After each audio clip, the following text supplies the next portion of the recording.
네, 여러분 안녕하세요. 지금 중동 전쟁이 우리 세계 경제를 참 불안하게 만듭니다. 국가 외적으로도 참 불안한 일들이 많고 국내적으로도 참 정치 불안이다 뭐다 하면서 불안한 일들이 참 많이 있는 상황입니다. 자, 이런 불안 속에 우리가 경제적으로 어떻게 대응을 해야 될지 말씀을 드려보도록 하겠고, 특히 중동 전쟁이 확전됨에 따라서, 그리고 더 확전될 것이라고 가정한다면 우리 경제에 어떤 영향을 줄 것인지를 좀 정리해보는 시간을 갖도록 하겠고요. 뭐 전쟁은 다시는 일어나선 안 되고 지금 이 순간에라도 전쟁은 멈춰야 됩니다. 한 사람의 사상자도 있어서는 안 됩니다. 제가 이렇게 경제적인 관점에서 말씀을 드리는 것도 좀 속상한 마음입니다만, 그래도 여러분들이 갖고 계시는 그 전쟁이 경제에 어떤 영향을 미칠지 말씀을 드려볼 수 있도록 하겠습니다. 바로 가도록 하겠습니다. 자, 보시는 것처럼 이란이 이스라엘을 사상 처음으로 보복을 했습니다. 그러니까 쉽게 말하면 이란의 참전이죠. 계속 염려에 있었던 이란의 참전이 있었던 겁니다. 제가 전쟁사를 말씀드리긴 좀 어렵겠지만 그래도 간략하게는 정리하고 가도록 하겠습니다. 일단 지난 1일날 이스라엘이 이란 영사관을 폭격하고 또 이란 혁명수비대 고급 지휘관을 제거하는 일이 있었어요.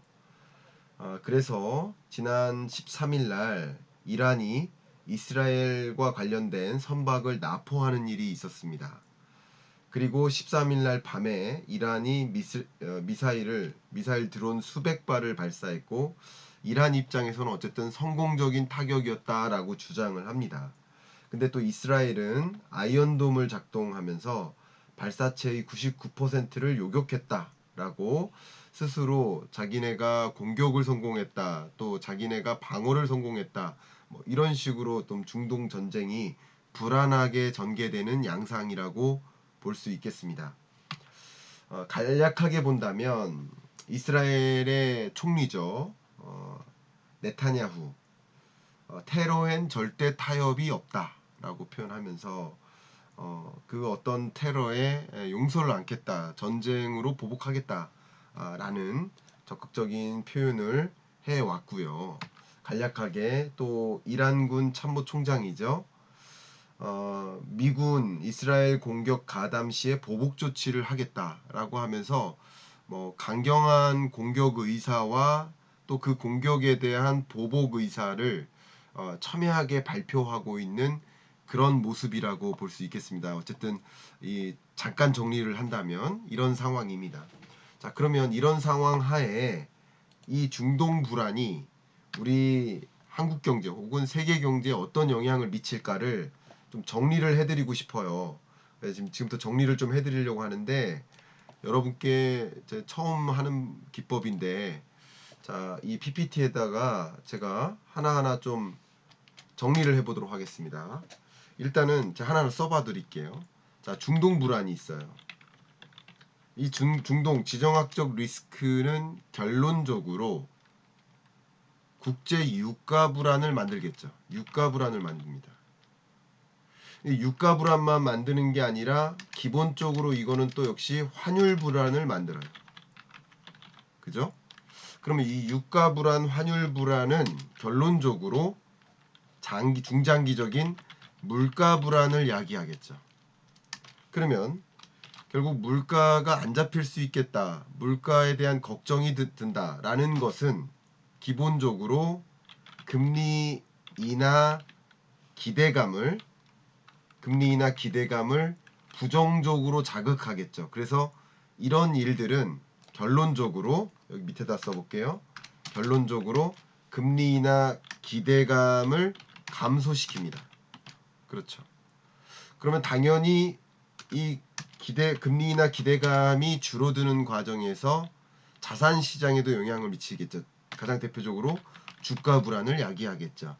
이런 여러 가지 중동 전쟁이 확전됨에 따라서 그게 우리 경제에 이런 식으로 영향을 미치겠다라고 라고 좀 가정하시면 좋겠고, 기본적으로 제가 좀 여기서 추가적으로 말씀을 드린다면, 여기서 중동 불안이라든가 유가 불안, 물가 불안, 이런 여러 가지 불안한 요소들, 이 불확실성이 가중되면 자연스럽게 많은 사람들이 뭐를 선호할까요?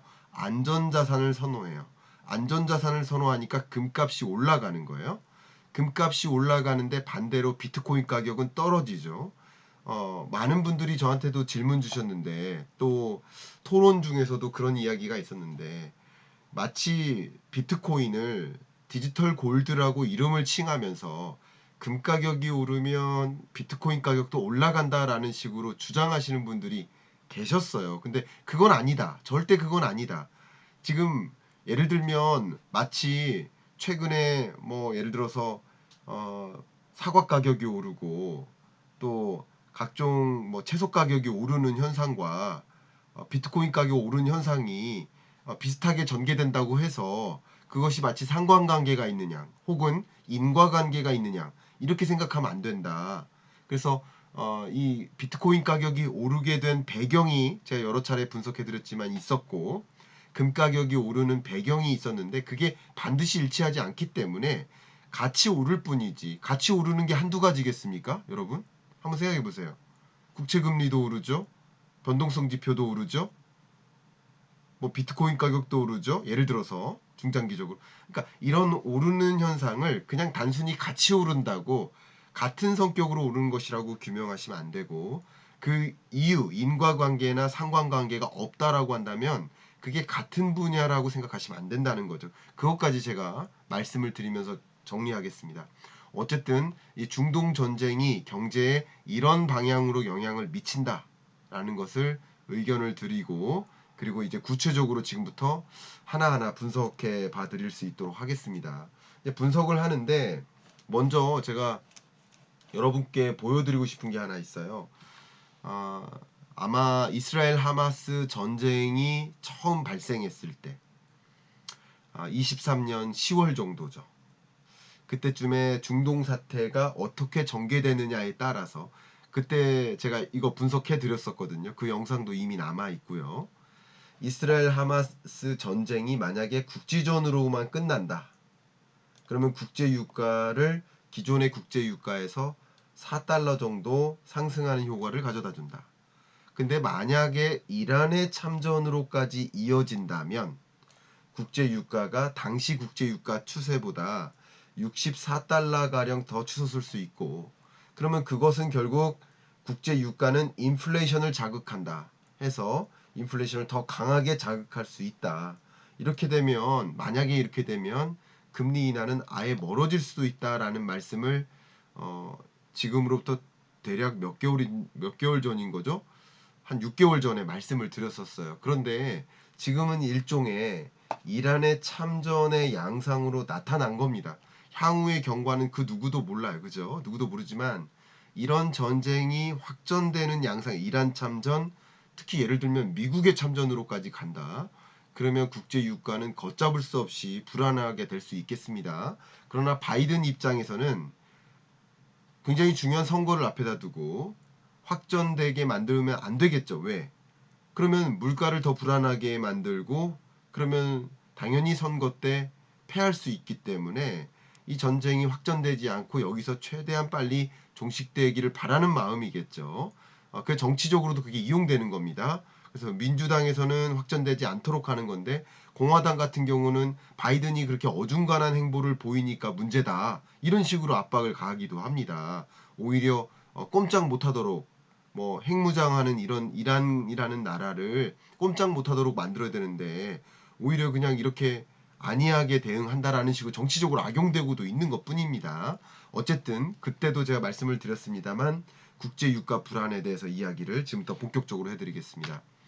역사적으로 항상 전쟁이 있을 때마다, 여기 보시면 뭐 아랍 이스라엘 전쟁이라든가 이라크 전쟁, 이란 이라크 전쟁이라든가 각종 그 걸프전이라든가 그런 전쟁이 있을 때마다 국제 유가가 요동치는 현상을 보면, 여러분들이 항상 전쟁과 경제라고 논할 때 첫 번째 고민하실 것은 유가, 이렇게 생각하시면 좋겠습니다.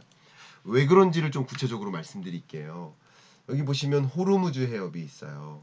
여기가 이란이고요. 그죠? 그러면 이란은 어떻게 할까요? 이 호르무즈 해협을 봉쇄시켜요. 나포를 한다든가 여기를 못 지나가게 봉쇄시켜요. 그럼 여기를 지나는 유조선 세계 원유 수출입량의 물동량의 원유 물동량의 약 30%가 호르무즈 해협을 지나요. 그러면 만약에 호르무즈 해협을 봉쇄시키면 세계에 공급되고 있는 원유의 30%가 공급이 안 되는 거예요. 그러면 100이라는 원유가 공급되다가 70만 원유가 공급된다고 생각해 보세요. 공급 부족 현상으로 인해서 당연히 가격이 급등할 수밖에 없겠죠. 바로 그겁니다. 근데 호르무즈 해협만이 문제가 아니라 여기 보시면 이란이 있고 이란이 통제할 수 있는 호르무즈 해협도 있지만 여기 수에즈 운하가 있어요. 근데 이런 것들이 뭐냐면 결국 이런 또 더군다나 거기서 끝나는 게 아니라 각각의 송유관들이 있어요. 여기 이스트 웨스트 송유관도 있고요. 송유관들이 있습니다. 그럼 이런 송유관들을 그냥 잠궈 버려요. 예를 들면 그러면 송유관 운영을 중지시켜 버리고 그러면 이제 해상 통로를 막고 하면 굉장한 공급망 병목 현상이 야기되겠죠. 그러니까 그게 선물 시장에는 어떻게 반영돼요? 국제 유가 불안으로 반영되겠죠. 올해 국제 유가 추이를 보면 사상 최초로 올해 90달러를 초과했습니다. 브렌트유, 두바이유 둘 다 90달러를 초과했습니다. 그럼 국제 유가가 이렇게 치솟으면 불안하겠죠. 근데 특히 저는 좀 강조하고 싶은 것이 다른 원유 가격이 급등하거나 다른 원유 공급이 부족해지는 것보다 중동발 원유 공급이 부족해질 때 우리나라에게 더 큰 영향이 있다. 이 말씀을 좀 드릴게요. 왜 그러냐? 예를 들어서 러시아 경제 제재를 가하고 그때 러시아 러우 전쟁이 있었을 때 국제 유가가 급등했고 그때 천연가스 가격도 급등했고 그때 우리나라에게 물가 불안을 야기했겠죠. 그러나 그때는 상대적으로 미국이나 유러피언 국가들에게 에너지 가격의 급등을 만들었어요. 왜냐하면 특히 유러피언 국가들은 워낙 러시아에 대한 에너지 의존도가 높은 나라였으니까. 그러니까 우리나라 같은 경우는 상대적으로 중동에 대한 의존도가 높습니다. 그러니까 당연히 러우 전쟁 때보다 우리나라 물가를 자극하는 요인으로서는 바로 중동 불안이 더 심각하다라는 말씀을 드릴게요. 팩트를 제시해야 되니까 보여드리겠습니다. 원유 도입 비중을 보면 중동산 원유가 우리나라에서 수입하고 있는 원유 중에 71.9%가 중동산인 거예요. 특히 22년 러우 전쟁이 있은 후부터 당연히 러시아산 경제 제재에 어느 정도 참여하는 일도 있겠죠.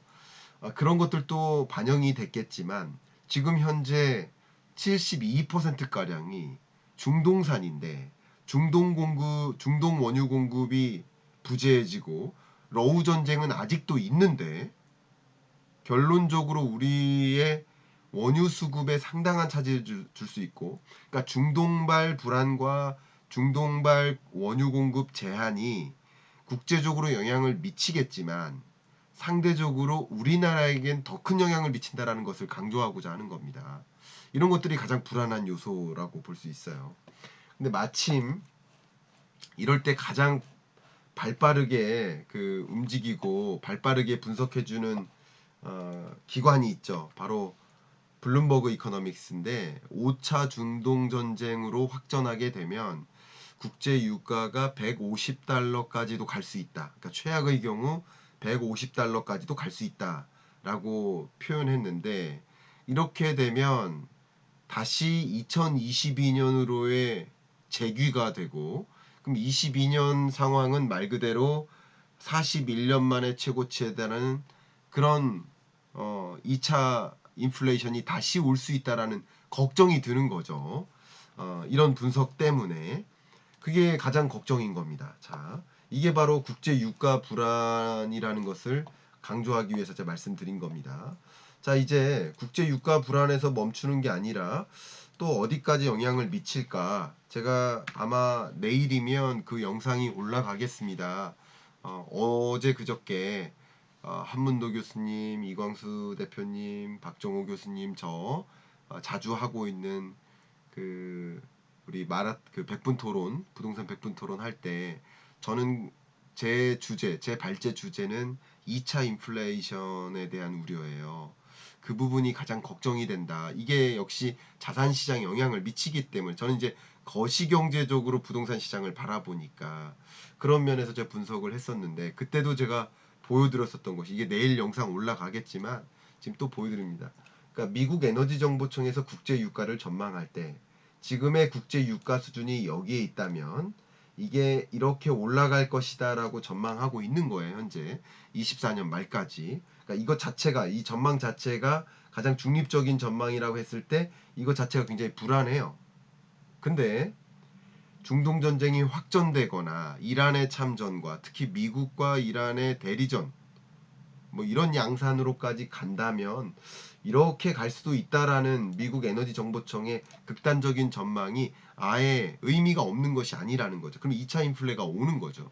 그럴 거라고 단정 짓는 것이 아니라 국제 유가 불안이 결론적으로 어떤 식으로 양상을 보이느냐에 따라서 그게 결국 인플레이션을 자극할 수 있겠다라는 말씀을 1차적으로 드립니다. 이게 첫 번째 경제에 미치는 영향이죠. 우리나라는 더군다나 기름 한 방울도 안 나는 나라고 원유를 100% 수입하는 나라고 그리고 그 원유 수입액의 72%가 중동발인데 중동으로부터 원유 공급이 차질이 있고 러우 전쟁은 아직도 있고 그죠? 그러면 우리는 어떻게 하냐 이거예요. 자원 불안은 굉장히 심각한 문제입니다. 어쨌든 이런 것들이 제일 걱정되는 부분이고요. 그 다음 중요한 게 바로 환율 불안인 거죠. 환율 불안 가겠습니다. 자, 원달러 환율이 1384 원을 1달러당 1384원을 기록을 했습니다. 1400원 가는 거 아니냐? 갈 수 있느냐? 갈 수 있죠. 갈 수 있습니다. 갈 수 없다는 게 이상한 거죠. 근데 제가 여기서 한 가지는 좀 짚고 넘어갈게요. 왜냐하면 우리가 경제를 중립적으로 봐야 되는데 물론 금리 인상을 원하는 분들도 계시다는 거 알아요. 그리고 금리 인하를 원하시는 분들도 계시다는 걸 알아요. 그러니까 뭐가 맞다 뭐가 틀리다를 논하고 싶진 않아요. 그러나 한국은행이 금리를 결정하는 것이 어떤 특정 이해관계 입장에서 결정하는 게 아니거든요. 제가 한국은행을 대변하는 것이 아니라 한국은행이 금리를 인상하지 않았기 때문에 10번째 금리를 동결했기 때문에 강달러가 왔다. 이렇게 주장하시는 분들이 계셔서 전 그게 너무 안타깝습니다. 여러분 금리 동결 때문에 강달러가 온 건가요? 명확하게 보자는 거예요. 그럼 한번 보겠습니다. 우리나라 금리 동결이 10번째라고요. 그러니까 1년 넘게 약 1년 5개월 동안 3.5%의 기준금리를 유지해 왔습니다. 그죠? 그러는 동안 미국은 금리를 계속 올렸기 때문에 한미 간의 기준금리 격차가 났어요. 근데 직전에 강달러가 나왔었던 구간이 언제예요?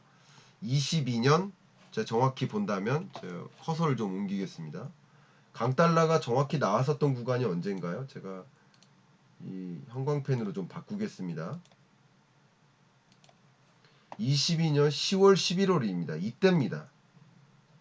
한미 기준금리가 역전되기 전에 오히려 초강달러가 나왔습니다. 이때가 가장 높은 원달러 환율이었습니다. 그리고 이 한미 간의 기준금리 격차가 2%포인트로 벌어진 지 지금 뭐 대략 한 8개월 된 것 같은데요. 그럼 8개월 됐는데 왜 이제 와서 강달러 왔다고 할 수 있죠? 한국은행의 금리 동결 때문에 강달러 왔다. 이게 정말 맞는 표현인가요?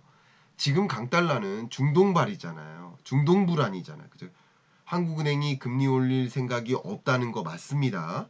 근데 그게 지금 한국은행의 금리 동결 때문에 강달러가 온 게 아니라 중동발 불안 때문에 이거 말씀드릴게요. 자, 중동 불안이 터져요. 그러면 국제 정세적으로 지정학적으로 불안해집니다. 전쟁이라는 불안은 특히 그 어떤 불안보다도 큽니다. 그럼 그런 불안한 일들이 있게 되면 여러분 한번 생각해 보세요. 자산가들이 돈을 어디로 갖고 있고 싶어요? 어디로 안전하게 지키고 싶어요? 안전자산으로 옮기고 싶은 거예요. 그러니까 돈의 이동이 있는 겁니다. 그 안전자산으로 대표적으로 일컬어지는 게 어디죠? 뭐죠? 금과 달러 아니겠습니까?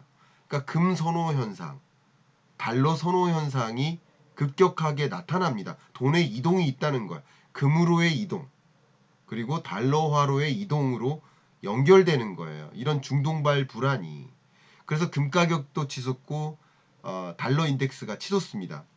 그리고 역시 지금 한미 기준금리 격차에 따라서 한국은행이 금리를 동결함에 따라서 강달러가 나왔다면 강력한 증거가 있는데 달러 인덱스보다 원달러 환율이 더 높게 치솟아야 됩니다.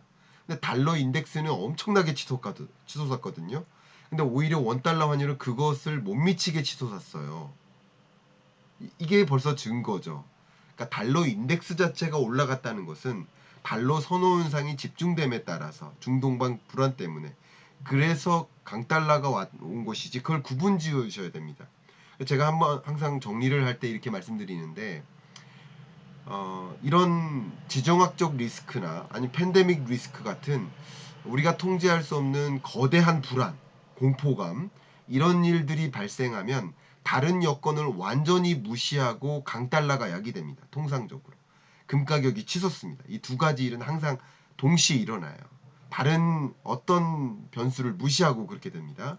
근데 이런 공포감이라든가 불안이 없다라고 가정한다면 향후 금리 인상 인하 동결 스탠스에 따라서 움직입니다. 그러니까 지금은 그 현상이 아니라는 거죠. 이해가셨죠? 어쨌든 이런 중동발 불안이 전쟁 불안이 강달러 현상을 야기하죠. 그럼 우리나라 경제는 어떤 영향을 미칠까요? 더군다나 더 힘들게 만들죠. 더군다나 왜요? 우리나라는 국제 유가도 치솟지만 원달러 환율도 강달러가 됐기 때문에 비싸진 원유를 더 비싸게 사와야 되는 거예요. 강달러 현상이 야기되면 더 많은 돈을 주고 사와야 되는 거예요. 약달러일 때보다. 국제유가가 높은데 약달러이면 괜찮아요. 그나마. 근데 국제유가도 비싸졌는데 더 비싼 돈을 주고 사와야 되는 꼴이 되니까 우리나라로서는 굉장히 심각한 물가 불안을 야기할 수 있겠습니다. 이 부분이 걱정입니다. 자, 이 정리했고요. 그 다음 세 번째는 바로 물가 불안입니다. 아까 정리했던 거대로 제가 가도록 하겠습니다. 이제 물가 불안이에요. 제가 이 CPI 데이터 분석할 때마다 해드릴 때마다 이 기여도 분석을 많이 해드렸어요. 왜냐하면 물가를 해부해야 된다. 물가를 이렇게 해부해 보시면 잠깐 좀 키워볼게요. 해부해 보시면 일부가 뭐예요? 에너지 물가, 이 갈색 이게 에너지 물가예요. 그리고 위에 있는 게 식료품 물가예요. 에너지 물가와 식료품 물가 이 두 개를 제외한 나머지 물가 이게 뭐예요? 이게 근원 물가입니다. 자, 이걸 뭐 아주 기초지만 기초를 한번 설명드리고 갈게요. 원유 가격과 같은 또 원유 가격에 의해 즉각적으로 영향을 미치는 것은 에너지 물가죠. 또 기후 문제라든가 아니면 설 연휴, 추석 연휴와 같은 계절적 요인 혹은 기후적 요인, 각종 요인에 따라서 식료품 물가는 급등락하죠. 한번 간단하게 말씀드리면 딸기 가격은 어제 오늘 달라요. 그러나 딸기잼 가격은 어제 오늘 같습니다. 그러니까 이 식료품 물가는 더 급등락이 심해요. 농산물, 수산물 이해가시죠? 유가공유 마찬가지. 그러니까 기조적으로 물가가 잡히느냐 잡히지 않느냐를 보려면 어떻게 해야 돼요? 근원 물가를 봐야 된다. 그래서 근원 물가는 식료품 물가와 에너지 물가를 급등락이 심한 그런 품목을 제외한 기조적으로 물가가 잡히느냐를 볼 때 근원 물가를 보는 것이다. 근데 보신다면 지금은 에너지 물가에 좀 집중해서 말씀드리고자 합니다. 23년 들어서 에너지 물가의 기여도가 다 어디 있어요? 이거 보시면 마이너스 기여도를 갖고 있어요. 심지어 24년 2월까지 쭉 마이너스 기여도를 갖고 있었습니다. 이게 무슨 뜻이냐? 24년 들어서 유가가 오르기 시작했습니다만 그 유가는 어쨌든 전년 동월 대비 비율을 해야 됩니다. 전년 동월 대비. 근데 전년 그 이상한 분이 들어오셔서 저는 최백은 교수님이라는 분이 어떤 말씀을 하시는지 전혀 몰라요. 전혀 모릅니다. 관심도 없고요. 예, 그분을 제가 모릅니다. 그래서 배제하겠습니다. 예, 명석킴님 배제하겠습니다. 이것은 상당한 그 명예훼손이죠. 예, 이것은 최백운 교수님의 명예훼손님과 동시에 저에 대한 명예훼손입니다. 예, 넘어가도록 하겠습니다. 자, 일단 기여도 분석을 한다면 지금 이제 라이브 중에 이상한 분이 들어와서 이상한 말을 하셨는데 이 부분은 양해를 부탁드리겠습니다. 자, 에너지 물가의 기여도가 지금 마이너스란 말이에요. 이 마이너스 기여도가 있었던 것이 자료를 보여드릴게요. 이 마이너스 기여도가 있었던 것이 23년 내내 그 24년 2월까지인데 이것은 말 그대로 전년 동월 대비 국제 유가는 하락하고 있었거든요. 기억하세요? 22년에 국제 유가가 급등했었기 때문에. 근데 이제 그러니까 다시 말하면 에너지 물가가 최근에 물가 안정화에 기여를 했었다. 도움이 됐었다.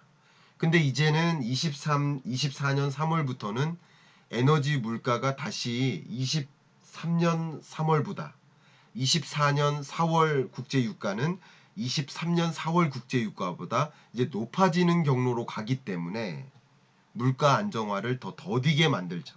물가 안정을 지연시키는 효과를 가져다 주겠죠. 자, 이게 바로 물가 불안입니다. 근데 진짜 물가 불안을 어떻게 야기할까를 제가 또 정리를 해드리고 싶어요. 자, 정리를 제가 역시 아주 기초니까 기초적인 것을 정리를 이렇게 한번 해봐 드리겠습니다. 여러 가지 경로인데 어쨌든 유가가 상승합니다. 유가가 상승하면 어떤 영향을 미칠까? 첫 번째 경로는 기대 인플레를 자극합니다. 왜냐하면 국제 유가가 지금 선물 시장에서 선물시장 가격이 급등한 것뿐이거든요.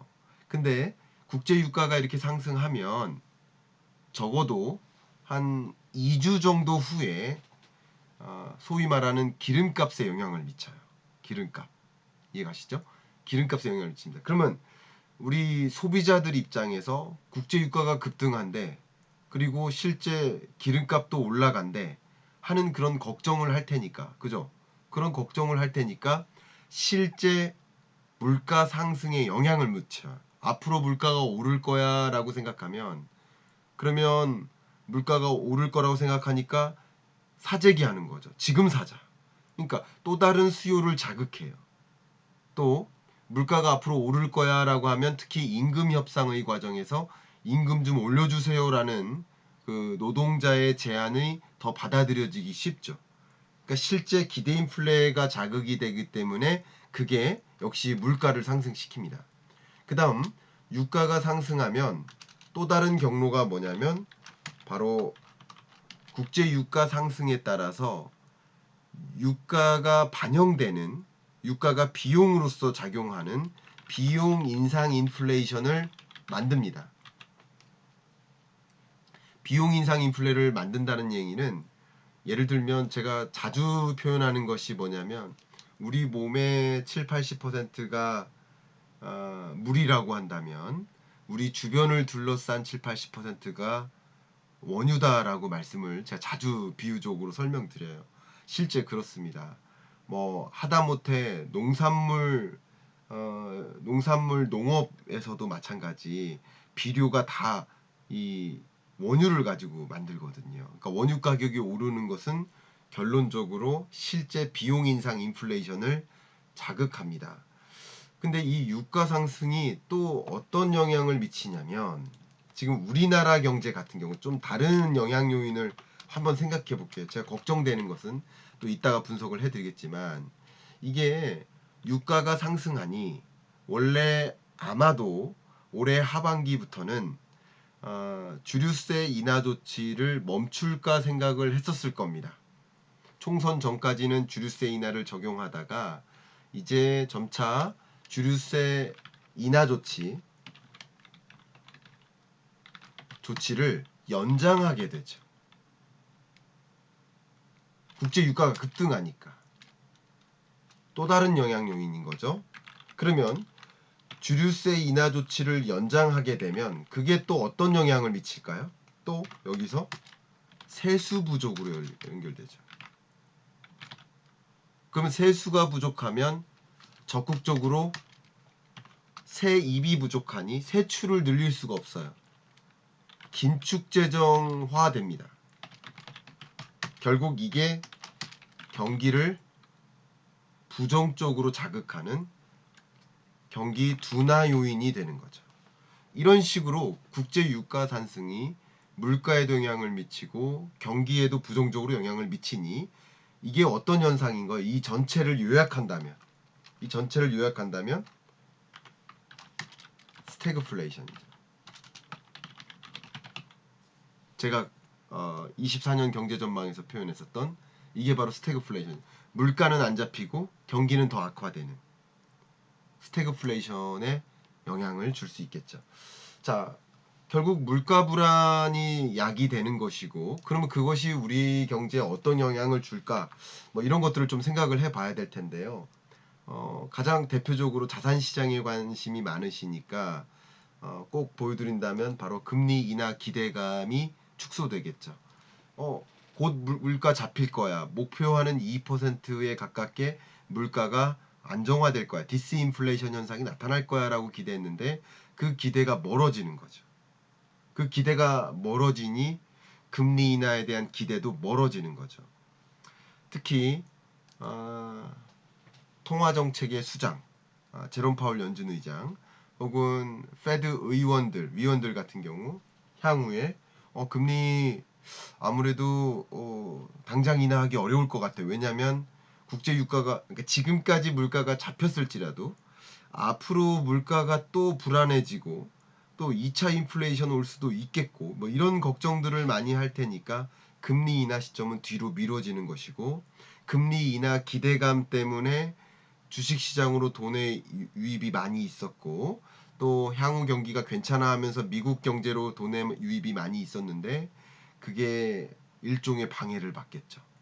그러니까 다시 주가의 하락 압력이 되는 것이고 자산시장의 네거티브한 마이너스 요인으로 작용하겠죠. 이런 것들이 바로 지금 중동 불안이 국제 유가, 환율, 물가, 금리 또 자산시장에 미치는 영향이라고 좀 정리를 해볼 수 있을 것 같습니다. 자, 오늘 라이브 중이지만 녹화를 위해서 이 부분 꼭 말씀드리고 마무리할까 합니다. 여러분들이 이렇게 경제를 입문하신다, 경제 공부를 좀 제대로 해보고 싶으시다 하신다 그러시면 제가 쓴 가장 쉬운 경제 입문서죠. 경제 읽어주는 남자의 15분 경제 특강 추천드리고요. 경제 입문서를 가지고 경제에 이제 좀 친숙해지셨다라고 한다면 응용서를 보시면 좋겠죠. 바로 경제 전망서입니다. 네, 경제 전망서를 또 보시면서 좀 선명하게 경제가 어떻게 흘러갈까 그리고 많은 이 거시경제에 영향을 주고받는 여러 변수들이 어떻게 조합을 이루고 떼굴떼굴 굴러갈까라는 것을 들여다보면서 경제에 좀 친숙해지고 경제가 좀 내 눈앞에 훤히 보인다 하는 그런 생각이 갖게 되시길 좀 바라는 마음으로 이만 녹화를 마무리하겠습니다. 감사합니다.